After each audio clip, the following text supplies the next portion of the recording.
Alhamdulillah, alhamdulillahi rabbil alamin, walladzi ba'atsa fil ummiyina rasulan minhum yatslu alaihim ayati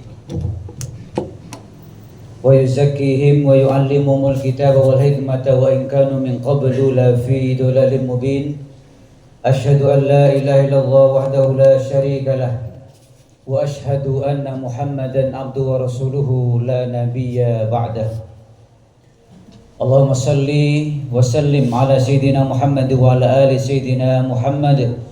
Wa qala Allah Ta'ala fi kitabil karim, a'udhu billahi minasyaitanir rajim, ya ayyuhalladzina amanu taqullaha haqqa tuqatih wa la tamutunna illa wa antum muslimun.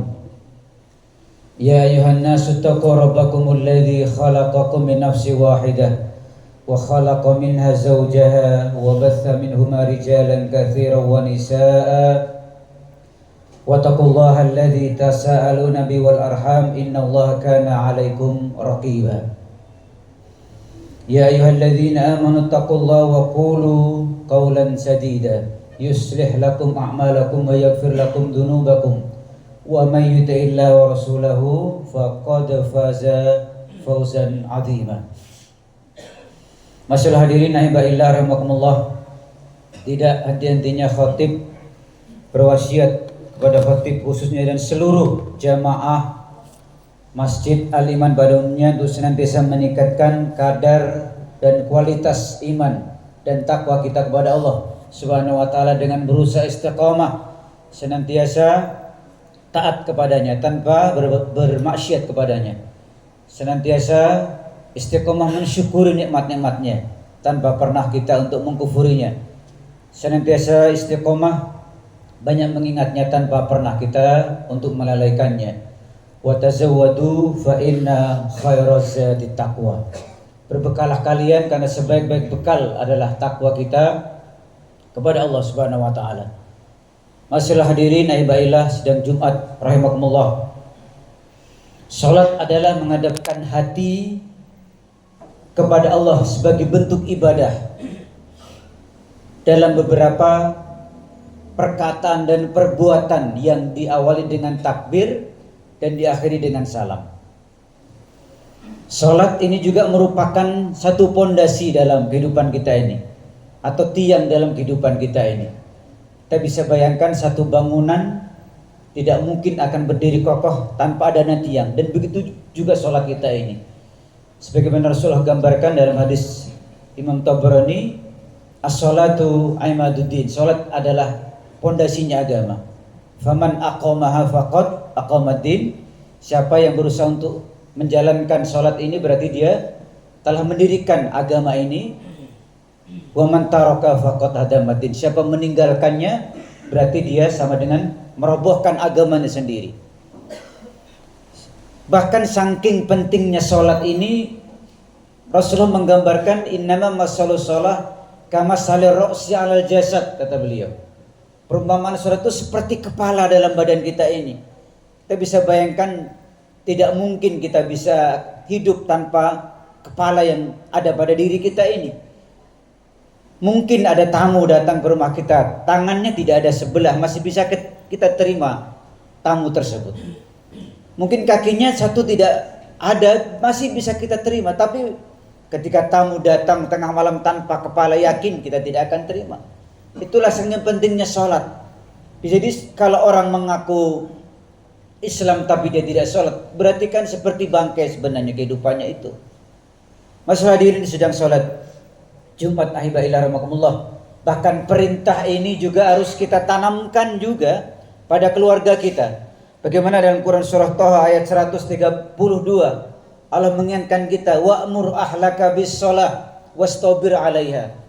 Perintahkanlah keluargamu untuk sholat. Jadi jangan mikirin diri kita sendiri. Taat hanya untuk kita diri sendiri, sholat hanya untuk kita diri sendiri, amal hanya untuk kita diri sendiri, tapi juga untuk keluarga kita terutama. Baru orang lain. Wa'mur ahlaka bis shalah wastabir 'alaiha. Perintahkan keluargamu untuk sholat dan bersabarlah kepada mereka. Karena kita punya anak, kita punya cucu, terkadang juga susah. Untuk mau mendirikan sholat itu susah. Makanya perintah ini wastabir alaiha, terus dengan penuh kesabaran kita melatih mereka, menyuruh mereka. Tidak pernah ada kata terlambat dan bosan dan putus asa untuk memerintahkan keluarga kita untuk sholat ini. Jam Jumat yang berbahagia, bahkan dalam hadis yang diberikan oleh Abu Dawud, muru auladakum bis-sholahum abna'u sab'in. Umur 7 tahun saja, itu kan masih TK sebenarnya. Kita disuruh merintah anak atau cucu kita untuk sholat. Wadribu alaih wahum abna'u ashrin. 10 tahun belum mau melaksanakan sholat, kita disuruh memukulnya. Tentunya pukulan yang penuh dengan kasih sayang. Satu fenomena yang bisa jadi mungkin melanda sebagian masyarakat kita ini, ada orang yang sholat tetapi tidak memperhatikan hak-hak sholat, adab-adab sholat, tumak ninahnya tidak diperhatikan. Jadi yang penting sholat, yang penting sudah dikerjakan, tapi tanpa pernah memperhatikan hak-haknya, adab-adabnya, tumak ninahnya. Yang terkadang ada orang yang sholat begitu cepat, kurang dari 5 menit pun kadang sudah selesai itu sholat. Hal ini pernah terjadi di zaman Rasulullah Sallallahu Alaihi Wasallam. Ada orang yang sholat di hadapan Nabi dan Nabi menyaksikan itu tanpa memperhatikan rukun-rukunnya atau tumak ninah, adab-adab dalam sholat itu. Ketika selesai apa kata Rasulullah? Irji fasolli fa innaka lam tusalli, kata Rasulullah. Ulangi sholatmu, karena hakikatnya engkau belum melakukan sholat. Sehingga Rasulullah mengajarkan, irka hatta tatma'inna raki'an. Rukuklah sampai engkau benar-benar tumak ninah ketika ruku. Wa'tadil hatta tatma'inna qa'iman. Beriktidallah sampai engkau tumak ninah ketika engkau berdiri. Wasjud hatta tatma'inna sajidan. Sujudlah engkau sampai engkau tumak ninah ketika engkau dalam posisi sujud. Wajlis baina sajdatain hatta tatma'inna jalisan wa hakadha. Dan duduklah di antara dua sujud sampai engkau tumak ninah saat duduk di antara dua sujud tersebut, dan seterusnya. Berarti tumak ninah dalam suatu merupakan satu kewajiban yang harus ditunaikan. Kemudian masalah waktu lamanya kita membaca dalam ruku ataupun sujud tersebut itu diperselisihkan oleh para ulama. Ibnu Taimiyah misalnya dia mengatakan minimal bacaan 3 kali tasbih subhana rabbiyal a'la itu pun sudah boleh, atau wa bihamdi. Ada juga ulama yang mengatakan minimal 1 kali bacaan tasbih pun sudah memenuhi syarat. Kalau kurang dari itu pun berarti kita sudah tidak memperhatikan sholat kita di hadapan Allah Subhanahu wa taala. Jamaah Jumat rahimakumullah. Khusyuk ini ada dua macam. Pertama adalah khusyuk badan. Yang kedua adalah khusyuk hati. Bagaimana khusyuk badan itu? Khusyuk badan dalam sholat bersifat tenang kita. Tidak melakukan tindakan yang sia-sia, tidak berpaling seperti musang. Tidak melakukan ruku dan sujud seperti ayam mematuk makanan. Kita bisa lihat sendiri bagaimana ayam mematuk makanan itu begitu cepatnya. Taktuk, cepat sekali ayam mematuk makanan. Kadang ada orang yang sholat juga seperti itu, digambarkan ini. Tetapi semua itu dikerjakan dengan penuh kehusuan, dengan penuh tumak ninah. Kemudian khusyuk hati artinya apa? Merasakan kehadiran dan keagungan Allah Subhanahu wa taala. Hal ini bisa dicapai dengan cara merenungkan makna ayat yang dibaca atau bacaan sholat saat kita mulai takbiratul ihram itu. Perlahan kita maknai perlahan.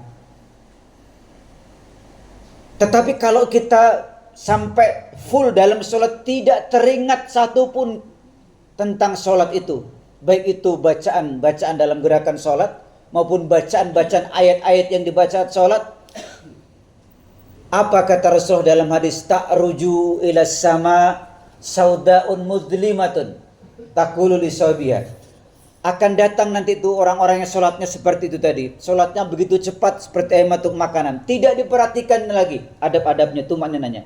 Ta'ruju ila sama saudaun mudlimatun. Dia akan naik ke langit itu tadi, pahala tadi. Dalam bentuk hitam pekat, sauda mudlimatun. Taqulu li sahibiyah, dia berkata kepada pelakunya atau orang sholat ini, doya'akallah kama doya'tani. Ini kata Rasulullah. Semoga Allah menyia-nyiakanmu sebagaimana engkau telah menyia-nyiakanku dalam sholat.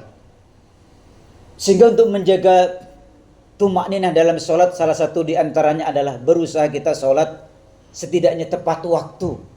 Karena itu bentuk kedisiplinan kita seorang muslim di hadapan Allah Subhanahu wa taala. Saat azan dikumandangkan, Allah memanggil kita. Berarti itu kan Allah masih punya rasa sayang kepada kita ini. Agar kita terkoneksi kita kepada Allah Subhanahu wa taala. Ketika sholat ditunaikan dengan baik, dengan tumakninah, dengan on time di awal waktu, insya Allah Allah akan jaga kita. Karena kita menjaga perintah Allah, Allah jaga kita. Ketika itu kita laksanakan, insya Allah hati kita akan tenang. Dan salah satu nikmat orang beriman itu apa? Ketika dia belum sholat, hatinya dibuat gelisah oleh Allah. Itu luar biasa. Jangan sampai nih kita nggak mengerjakan sholat, hati kita tenang-tenang saja. Berbuat maksiat malah tenang, tertawa. Ini nanti masuk neraka dengan dalam keadaan menjerit dan menangis. Masalah diri yang berbahagia rahimakumullah. Dan sebaliknya, orang yang sholat ketika dia memperhatikan adab-adabnya, tumakninahnya, rukun-rukunnya dengan baik, dengan tenang, sholat itu nanti akan naik kepada Allah, membawa pahalanya dalam bentuk putih, bersih. Dan berkata kepada pelakunya, semoga Allah memeliharamu sebagaimana engkau memeliharaku dalam sholat ini. Termasuk kita menjaga sholat, usahakan kita sholat secara berjamaah. Karena ketika kita sholat sendiri biasanya banyak sekali kita akan godaan-godaan.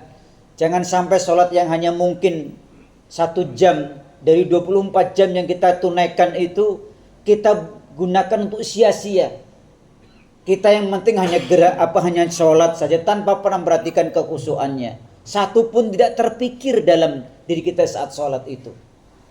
Rasakan bahwasanya saat sholat itu untuk melatih kekhusyuan adalah sholat terakhir kita di hadapan Allah Subhanahu wa taala. Barangkali kita mungkin pernah berobat ke dokter. Bagaimana jika seorang dokter itu berbicara kepada pasiennya, Bapak atau Ibu, karena melihat analisa kami ini, umur Bapak hanya mungkin tinggal 10 atau mungkin setengah bulan lagi. Saat itu pasti kita akan berusaha semaksimal mungkin taat kepada Allah, memperbarui taubat, istighfar, banyak amal soleh. Dan itu pun saat kita sholat itu, rasakan itulah sholat kita yang terakhir, agar kekhusyuan itu timbul dalam diri kita. Selain itu, terus memahami makna ayat-ayat yang dibaca dan gerakan-gerakan sholat yang kita baca. Demikian jamaah Jumat rahimakumullah, mudah-mudahan Allah golongkan kita orang-orang yang beruntung, orang-orang yang menang. Ini digambarkan dalam surah Al-Mu'minun, qad aflahal mu'minun. Orang beriman itu beruntung. Satu di antara keberuntungan itu siapa mereka? Alladzina hum fi salatihim khashi'un. Itu orang-orang yang khusyuk dalam sholatnya. Setidaknya berusaha. Kita semuanya belajar. Tidak ada mungkin 100% khusyuk, mungkin berat. Tapi setidaknya belajar dengan cara apa tadi? Gerakannya jangan terlalu cepat, bacaannya kita pahami, merasakan keagungan Allah ada dalam diri kita, dan rasakan seakan-akan itu adalah sholat terakhir bagi kita. Mudah-mudahan sholat yang kita kerjakan setiap hari semakin mencontoh daripada Rasulullah SAW, dan sholat yang kita kerjakan mudah-mudahan akan membawa kedamaian, ketenangan, dan bisa mencegah daripada perbuatan kita dari perbuatan keji dan mungkar. Barakallahu li wa lakum fil Qur'anil azim wa nafa'ani wa iyyakum bima fihi minal ayati wa dzikril hakim wa taqabbala minni wa minkum tilawatahu innahu huwal ghafurur rahim.